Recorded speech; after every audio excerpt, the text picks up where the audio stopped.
Worries 30 दिसंबर सुबह 7:51 से 30 दिसंबर शाम 6:29 तक।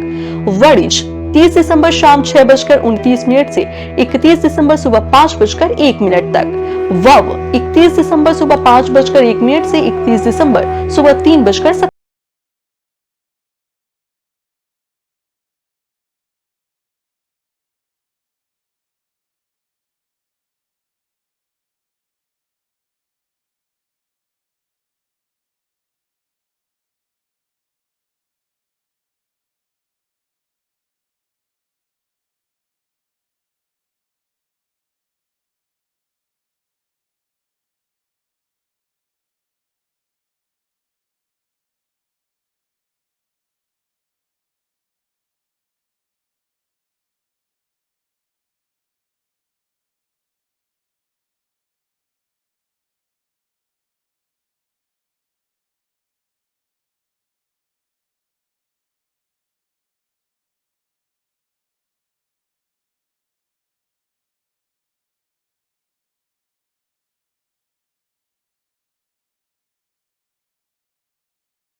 का जन्म हुआ था। इस कारण यह दिन उनकी पूजा के लिए शुभ होता है। कठोर नियम पूर्वक बजरंगबली की पूजा करने से वे जल्द प्रसन्न होते हैं और भक्तों की समस्त मनोकामनाएं पूर्ण कर देते हैं। यही वजह है कि हनुमान जी का एक नाम संकट मोचन भी रखा गया है।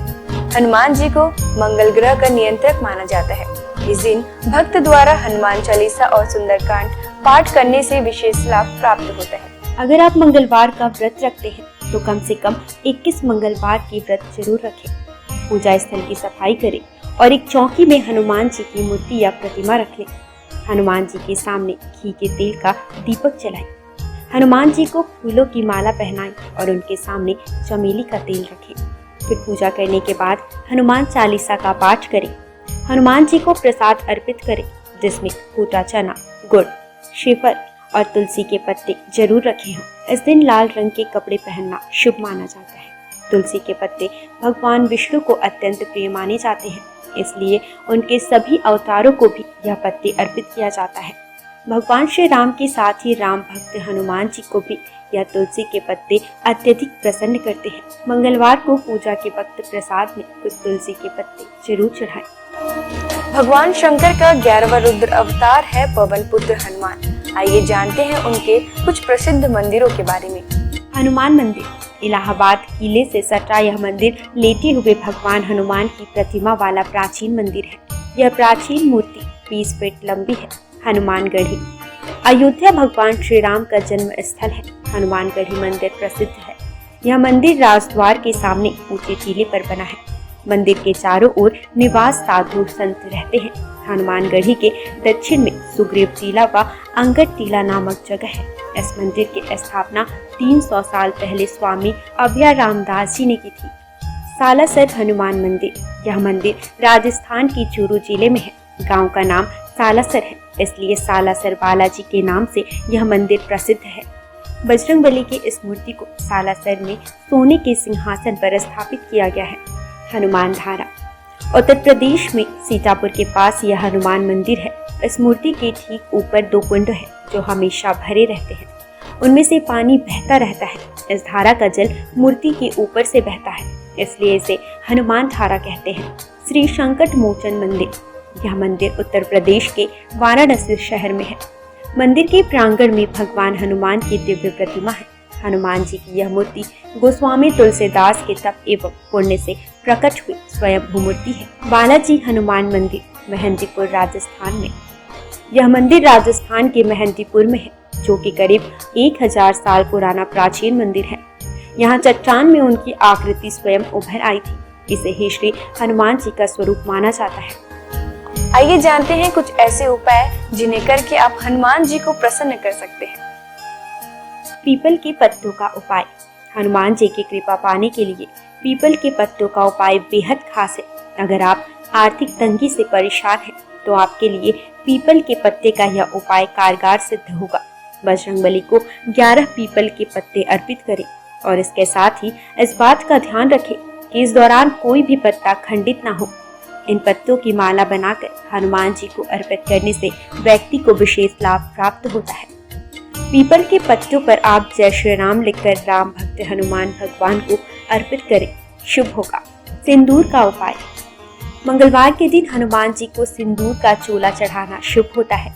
हनुमान जी को सिंदूर और चमेली का तेल अर्पित करने से हनुमान जी भक्तों से जल्दी प्रसन्न हो जाते हैं और उन्हें सुख समृद्धि का आशीर्वाद देते हैं। तुलसी के पत्ते का उपाय। शास्त्रों के अनुसार हनुमान जी को तुलसी के पत्ते बेहद प्रिय है, इसलिए मंगलवार को पवन पुत्र को तुलसी के पत्ते अर्पित करना शुभ है। इससे आपके जीवन में चली आ रही परेशानियां दूर हो जाएंगी। हनुमान जी की पूजा करने से आत्मविश्वास बढ़ता है, नकारात्मकता दूर होती है, दैनिक जीवन में ऊर्जा बनी रहती है। मनोकामनाओं के अनुसार हनुमान जी के अलग अलग स्वरूपों की पूजा करने से आपको उनके सकारात्मक फल जल्द ही मिल सकते हैं। आइए जानते हैं हनुमान जी के 6 स्वरूप और उनका महत्व। दक्षिण मुखी हनुमान जी। हनुमान जी का वह प्रतिमा जिसका मुख दक्षिण दिशा की ओर होता है, वह उनका दक्षिण मुखी स्वरूप कहलाता है। दक्षिण दिशा यमराज की दिशा मानी जाती है और अंजनी पुत्र भगवान शंकर के रुद्र अवतार है, जो काल के नियंत्रक है। इसलिए दक्षिण मुखी हनुमान की पूजा करने से मृत्यु, भय और चिंताओं से मुक्ति मिलती है। उत्तरामुखी हनुमान जी। देवी देवताओं की दिशा उत्तर दिशा को मानी गई है। ऐसे दिशा में सभी देवी देवताओं का वास होता है। जिस प्रतिमा का मुख उत्तर दिशा की ओर होता है, वह हनुमान जी का उत्तरामुखी स्वरूप होता है। इस स्वरूप की पूजा करने पर सभी देवी देवताओं की कृपा प्राप्त हो जाती है और घर परिवार में सुख और मंगल का वातावरण बना रहता है। भक्त हनुमान जी। इस स्वरूप में हनुमान जी श्री राम की भक्ति में लीन दिखाई देते हैं। जो लोग इस स्वरूप की पूजा करते हैं, उनकी एकाग्रता बढ़ती है और व्यक्ति का मन धर्म कर्म में लगा रहता है। सेवक हनुमान जी। इस स्वरूप में हनुमान जी श्री राम की सेवा करते हुए दिखते हैं। इस स्वरूप की पूजा करने पर हमारे मन में सेवा करने का भाव जागता है। घर परिवार के लिए समर्पण की भावना भी आती है। वीर हनुमान साहस, बल, पराक्रम और आत्मविश्वास का प्रतीक है। इस स्वरूप में हनुमान जी ने राक्षसों का संहार किया था। वीर हनुमान जी की पूजा से हमारा साहस और आत्मविश्वास बढ़ता जाता है। सूर्यमुखी हनुमान। सूर्यदेव हनुमान जी के गुरु हैं। जिस तस्वीर में हनुमान जी सूर्य की उपासना कर रहे हैं या सूर्य की ओर देख रहे हैं, उस स्वरूप की पूजा करने से हमारी एकाग्रता बढ़ती है और ज्ञान में बढ़ोतरी होती है। घर परिवार और समाज में मान सम्मान भी मिलता है। आइए जानते हैं हनुमान जी को ध्वज चढ़ाने की वजह। महाभारत के युद्ध में हनुमान जी अर्जुन के रथ के ध्वज पर विराजमान थे और सारे युद्ध में उन्होंने पांडवों की रक्षा की। आयु, रक्षा, मुकदमा, परीक्षा में उत्तीर्ण और संपत्ति की प्राप्ति के लिए हनुमान जी को मंगलवार को तिकोना ध्वज चढ़ाएं। अगर बार बार प्रयास करने पर भी मकान न बन पा रहा हो तो मंगलवार को एक तिकोना लाल ध्वज चढ़ाएं जिस पर राम लिखा हो। राम भक्त हनुमान जी के 12 नामों का स्मरण करने से वह आपके जीवन की सारी तकलीफें, समस्याएं, व्याधियों को हर लेते हैं। हनुमान अंजनी सुत, वायुपुत्र महाबल, रामेष्ट, फाल्गुन सखा, पिंगाक्ष, अमित विक्रम, उदयध्रिक्रमण, सीता शोक विनाशन, लक्ष्मण प्राणदाता और दशग्रीव दर्पहा।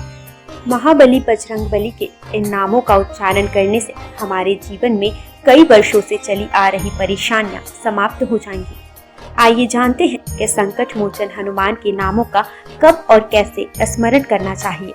दीर्घायु पाने के लिए रोजाना सुबह सोकर उठने के साथ ही बिस्तर पर बैठे बैठे इन 12 नामों को 11 बार बिना रुके उच्चारण करने से आप दीर्घायु होंगे। इसके अलावा आपके ऊपर आने वाले शारीरिक समस्याओं का भी निदान होगा। खत्म कर देते हैं गृह कलेश। यदि आपके जीवन में किसी तरह का पारिवारिक कलेश है तो महावीर के इन 12 नामों का जाप संध्या काल में करने से आपके परिवार में सुख शांति बनी रहती है। भय और शत्रु से करते हैं रक्षा। यदि आपके जीवन में ज्ञात अज्ञात भय बना रहता है या आपके शत्रु आप पर हावी हो रहे हैं तो ऐसे में आपके लिए संजीवनी बूटी का काम करेंगे हनुमान जी का यह 12 नाम। रात को सोने से पहले इन 12 नामों का जाप करना शुभ होता है। इन 12 नामों का नियमित रूप से जाप करने से उनकी कृपा आपके ऊपर सदैव बनी रहती है। सनातन संस्कृति में हनुमान चालीसा के पाठ का विशेष महत्व बतलाया गया है। इसको श्रद्धा पूर्वक एकाग्रचित होकर करने से कई व्याधियों से छुटकारा मिल सकता है। हनुमान चालीसा के पाठ से शनि संबंधित कष्टों का नाश होता है। शनि की 7.5 या कुंडली में अशुभ फल होने पर हनुमान चालीसा का पाठ विशेष फलदायी हो सकता है। इसके पाठ से बुरी शक्तियों का नाश होता है। हनुमान चालीसा एक बेहद सहज और सरल बजरंगबली की आराधना के लिए किया जाने वाला एक काव्यात्मक 40 छंदों वाली रचना है।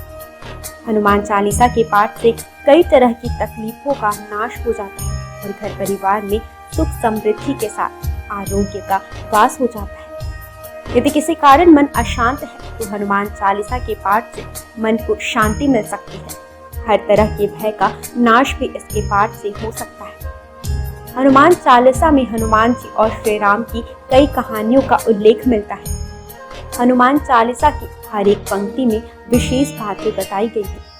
आज बस इतना ही। कल हम आपसे फिर मिलेंगे सप्ताह के 7 दिन पूजे जाने वाले देवी देवताओं की पूजा विधि के साथ। देखते रहिए इंडियन न्यूज।